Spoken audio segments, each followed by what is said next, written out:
Salut à tous, c'est Wids, j'espère que vous allez bien. Sur la chaîne, je vous ai déjà parlé des vengeances dans le catch. C'est un principe qui est extrêmement connu et respecté dans le milieu. Chaque catcheur doit s'assurer en permanence de la sécurité des autres sur le ring. Et lorsque l'un d'entre eux est un peu trop négligent et qu'une prise est mal effectuée, alors son adversaire en face obtient la possibilité de se venger en l'attaquant pour de vrai. Comme vous l'aurez compris, aujourd'hui on est parti pour voir ensemble 5 catcheurs qui se sont vengés sur le ring. Juste avant, comme d'habitude, si vous aimez la vidéo, n'hésitez pas à vous abonner à la chaîne en activant la cloche des notifications, ça me ferait super plaisir. Sachez aussi qu'on recrute des monteurs, évidemment payés, si ça vous intéresse, il y a un petit formulaire en description. Allez, on est parti sans plus attendre. Numéro 5. On est durant les Survivor Series Wargames en novembre dernier. La particularité des Wargames, c'est la présence de 2 rings dans l'arène pour un combat avec des tonnes de catcheurs et un KO assuré. La Bloodline était clairement le fil rouge de la soirée et durant le match principal, on aura l'occasion de voir l'une de ses premières confrontations physiques face à Kevin Owens. C'était un moment assez important vu qu'au final, ça va mener à cette fameuse histoire où Kevin Owens voulait faire sortir Sami Zayn de la Bloodline, le conduisant à un combat face à Roman Reigns durant le Royal Rumble quelques semaines plus tard où Sami Zayn recevra l'ordre de la part de Roman Reigns d'attaquer avec une chaise Kevin Owens. Au final, Sami Zayn refusera d'attaquer son meilleur ami et finira par trahir la Bloodline.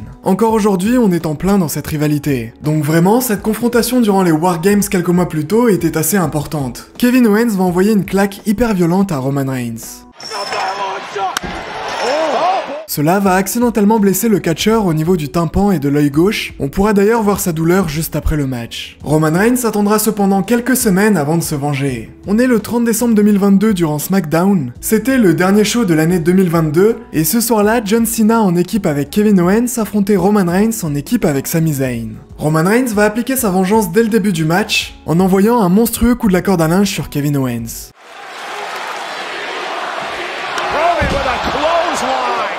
Cela va blesser le catcheur au niveau de son œil gauche. Oui, le même œil dont avait souffert Roman Reigns au Survivor Series. Une petite vengeance pas méchante, la blessure n'était pas sérieuse, mais ça méritait sa place dans cette vidéo. Numéro 4. On remonte durant le show One Night Stand en 2005, où il va se passer un moment assez étrange. Bon, pour recontextualiser un peu, il y avait une guerre entre la WWE et la ECW. Le match principal de la soirée voyait les Dudley Boyz affronter Tommy Dreamer en équipe avec le Sandman. D'ailleurs, ce match sera une vraie dinguerie. On pourrait par exemple parler de ce moment où Tommy Dreamer va passer à travers une table en feu.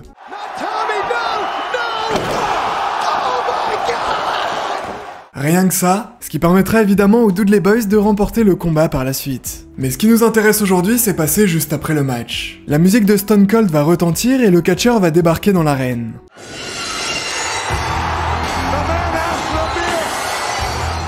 Il fera monter tout le roster de la ECW sur le ring pour boire des bières et c'est alors qu'il va provoquer le roster de la WWE qui se rappliquera à son tour sur le ring. Ce qui devait arriver arriva, ça va partir en bagarre générale.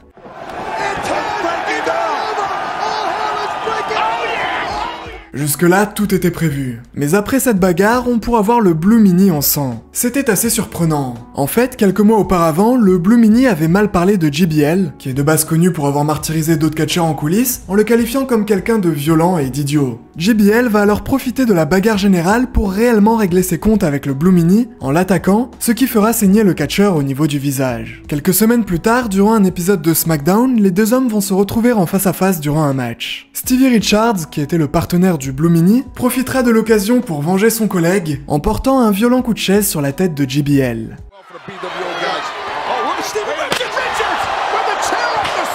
Le son était absolument terrifiant, on avait rarement vu un coup aussi violent avec une chaise. C'est une vengeance qui méritait largement sa place dans cette vidéo. Numéro 3. Dans le précédent épisode, je vous avais parlé de ce moment où Randy Orton va rater un coup de chaise sur l'Undertaker, ce qui va lui ouvrir le visage du front jusqu'au nez.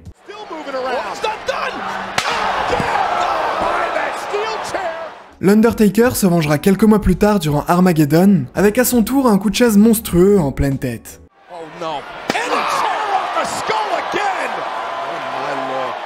Eh bien ce n'est pas la première fois que le Deadman a fait ce genre de vengeance. Par exemple, durant SummerSlam en 1997, Shawn Michaels était l'arbitre spécial dans un match qui voyait Bret Hart et l'Undertaker s'affronter. À un moment, il va délivrer un coup de chaise un peu trop violent sur le Deadman.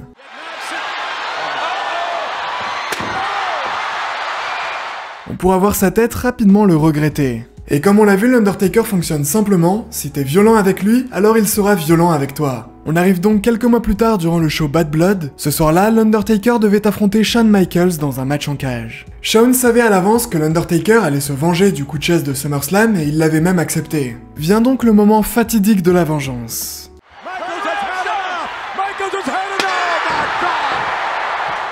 C'était ultra violent et au final, les deux hommes étaient quittes. Numéro 2.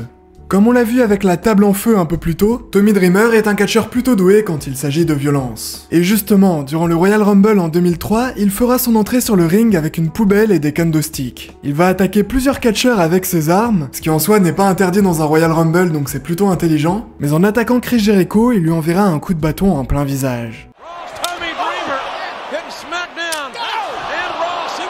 C'était si violent qu'on pourra le voir en sang juste après. Vous vous en doutez, ce manque de professionnalisme va plutôt agacer Chris Jericho, qui profitera d'un moment un peu plus tard dans le match pour se venger en portant un violent coup avec le couvercle de la poubelle sur Tommy Dreamer.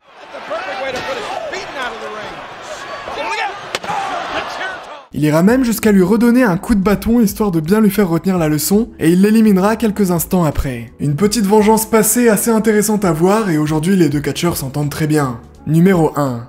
En mai 2001, Perry Saturn affrontait Mike Bell dans un match. Malheureusement, rien ne va se passer comme prévu. Après être presque retombé sur la tête à 2 reprises, Perry Saturn va péter un câble et attaquer Mike Bell. À partir de ce moment, tout va tourner au chaos. Il enverra le catcheur en dehors du ring, qui retombera très mal, puis il l'attrapera afin de l'exploser contre les escaliers avec une violence assez folle. Quelques minutes plus tard, il réussira à remporter le match et après le show, Perry Saturn s'excusera auprès de Mike Bell. Mais trop tard, le mal était déjà fait. La WWE décidera de le punir en changeant complètement son personnage afin de le faire tomber amoureux d'une serpillière. Quelques mois plus tard, il affrontait cette fois-ci un petit catcheur local du nom de Brian Gamble, qui avait sa famille au premier rang. Il voudra les impressionner et fera alors un hippon sur le catcheur. Ouf, quelle dramatique erreur. Perry Saturn va rapidement se relever et lui coller une immense baffe. Tout le match sera un enchaînement de prises hyper violentes. Même un simple coup de pied était donné avec toute la puissance possible. Perry Saturn finira évidemment par le remporter, mais bon, 2 pétages de plomb en moins d'1 an, forcément il y a des conséquences. Quelques mois plus tard, il sera renvoyé de la WWE et on ne le reverra plus jamais dans la compagnie. Comme quoi, la vengeance n'est pas tout le temps la meilleure des solutions.